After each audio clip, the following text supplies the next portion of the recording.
the overall statute and our rules and regulations. I understand that we, or some of my field investigators, may have been to some of your residents. I extend to you tonight that we'll be happy to come to any of your residents and to put in a non-biased, state-owned machine to monitor the vibration and the actual air overpressure that takes place during these blasts.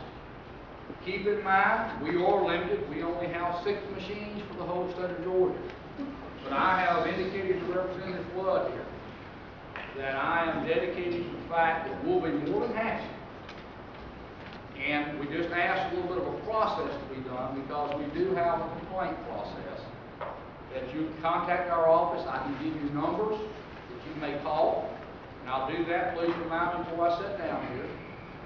And we'll take you on an individual basis, and actually, Representative Flood and I have kind of got a little plan together. So what we're going to try to do is select certain areas within this district out here, within this area of the quarry, and monitor all areas. Once again, the state-owned machines, we will set them up, we will read them, we will provide you guys with all the information. And then also what we want to do is we want to take one of these machines, state-owned machines, to another location, perhaps in the metropolitan area, which is around the quarry, and let's get monitoring, or let's monitor that area, and let's compare. At this time, really, that is kind of the scope of what we do as the State Fire Marshal's Office. And I don't know if I have any time left. I can answer a couple of questions, or maybe if you have a couple of questions, maybe I could be thinking how to answer at the end. Does anybody, yes, sir? Yeah. You only have 6 machines for the whole state of Georgia. That is correct. Right. Well, by the time you get to us, how much damage would our house have suffered by the time you get to us if you only have 6 machines for the whole state of Georgia? Once again, sir, I'm committed to commit at least 3 machines at this time to your area. Once again, if I monitor your home, the readings, for the most part, down the street are not going to change. Okay? So Representative Flood and I put together a thought process that we would monitor certain areas around the quarry. Now, I may come into your neighborhood, get the readings. Maybe there's nothing shows up, and maybe a neighbor 15 houses down would like for me to come there. Then we'll move it back there. Once again, keep in mind, and Jimmy, correct me, you guys are pretty much pulling shots every day. Is that correct? No? 3 days. 4 days a week. Well, they pulled 60 shots yesterday, so basically 52. Last year. I'm sorry, last year. So that's 52 weeks a year. They're pulling about 1 shot a week. Okay, I'm going to explain something else I think we can get back to this. Give me just 1 second. But I'll assure you, I am committed, the State Fire Marshal's Office is committed to working with you as a community to put our seismographs out for you, to monitor them for you, to move them around so that we have a feeling of what's going on out here.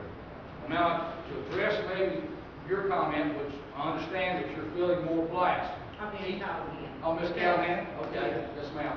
Also, keep in mind that there's other construction blasting going in when dealing with subdivisions, perhaps commercial development, but also you may be feeling those ground vibrations from those blasts as well. What subdivisions are those? I'm just saying that there's probably other construction going on in your area. Are there not any subdivisions? I got a question. I got that question. They're not doing any blasting. 8:30, when one. It's not any blasting. Let me interject. Again, we want to stay within structure. I understand we got some questions, and it would be wonderful if we can give these questions to him so he can ponder on them for later. But I know that's not going to really happen. You're going to ask a question, he's going to try to answer it, and it's going to, again, eat up the time. So if you don't mind, I'd like to... No, excuse me. I just got one last 2 questions. That's it. As a state regulator, how often do you guys go to these blasting companies to see if they're doing anything wrong? And if they are, do you guys ever tell the neighborhood? Because if we're feeling the vibration, like you said, you guys, the state is supposed to go to these factories to see if they're doing anything wrong. Do you guys actually go there? And have you guys found anything wrong? with the glasses? Can I answer or? I mean, is it yes or I no? prefer him to, if he can answer. Yeah, is it yes or no? I just want to know if the state actually goes to this. Because I'm sure there'll be a lot of, that'll lead to more questions. So I'd rather, I mean, if I understand the question is that basically how Does often the state go to visit the that library company? Yes. and check on, making sure they're within. They're doing what they're supposed to be doing for us not to be feeling the way we feel. Is it a short answer? Well, I'll be, I can. Okay. I mean, Yeah, definitely. that should be a yes Okay, or no. Yeah, yes or no. Well, next, we have State Representative Vulcan, who's been very instrumental in putting this meeting together, helping us with flyers and amongst other things. Good evening. My name is Vulcan. I represent District 66 in the House of Representatives. So my district includes the Old National Highway corridor, so everything along Old National Highway from Freeway all the way down to 138 over to 85. So that's my district. I also have some of Fayette County as well. But by the way, let me just tell you that it is a great view to see all of you in this meeting tonight. There is nothing more important than, I was talking to someone earlier today about the vote on Tuesday. People came out to vote because they were concerned about the election. People came to this meeting because you're concerned about your communities. And that's important. You can't be more, nobody else is going to care more about your communities than you do.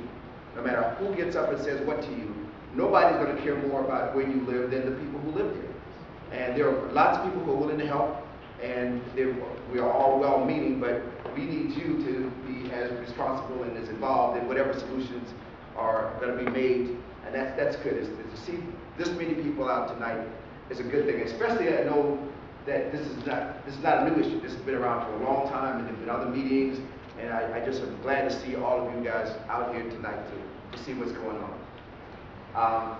I'm very familiar with the issue that Connie mentioned in Fairburn, the PSC plant. That was a travesty, and the result of it was the facility basically is open, but they're a shell of what they used to be. They're not operating, and that was because the community came together and made its voice heard. Made its voice heard in the state level, the county level, and the city level.